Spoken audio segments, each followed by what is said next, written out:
There are usually three types of lighting scenarios that you might want to consider depending upon the type of rendering you're going to do. The first lighting scheme I'll talk about is for when I want to apply textures to my model. I want to give myself the ability to see the textures that I am applying to that model in the best possible light. By default, Modo starts every empty scene with a directional light. While okay for modeling tasks, this is not ideal for use when applying textures. The directional light mimics the harsh light of the outdoor sun and casts hard shadows, and should only be considered in certain lighting circumstances. In the texturing phase of creating a model, I usually find it best to add two area lights to the scene, converting the default directional light to an area light and keeping the default luminance settings. Area lights are ideal in that they scatter light rays in a more random fashion. Therefore, the illumination looks more pleasing to the eye, creating smoother contours and softer shadows. I'll usually position this light directly above the model, then I'll add a second area light just behind the camera to act as a key.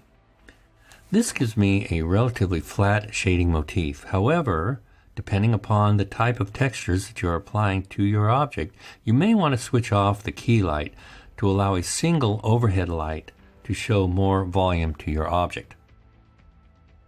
It's worth mentioning that, by default, global illumination is also active. That is, the environment is also contributing to the illumination of the scene.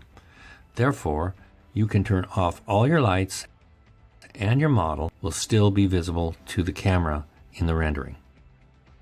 I recommend leaving global illumination always on. However, you can switch off the environment to add more drama to the scene, which we'll explore a little later.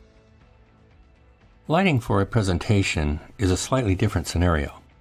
This is usually when you want to show your design to someone for approval, usually management or a client. In this case, you want to add a little drama to the environment without distracting from the product itself. That is to say, you don't generally want to have a lot of things going on in the background that can draw the eye away from the main subject. Generally, I keep my environment simple and limit my lights to just what's needed to highlight what's important in the product. In this example, I've lit my scene with just two area lights and two spotlights that have a narrow focus and sit just behind the shoe to produce a rim lighting effect that will define the edge of the contour. Notice how the spotlights add subtlety to the ground plane without actually distracting from the shoe itself. If your model has shiny or reflective surfaces, you may want to add a reflecting card in your scene that can help define a contour but stay out of sight of the camera. With Modo, you can simply add a shader to the card's materials and tell the renderer not to render the card or allow it to cast shadows. The third lighting scheme is rendering for marketing or product visualization. This is where you pull out all the stops. You'll want to add the most drama that you can to that product. In these examples, you can see the use of different lighting techniques, including HDR or high dynamic range background images to illuminate the product. Here is where you become the photographer, adding camera effects such as depth of field and bokeh.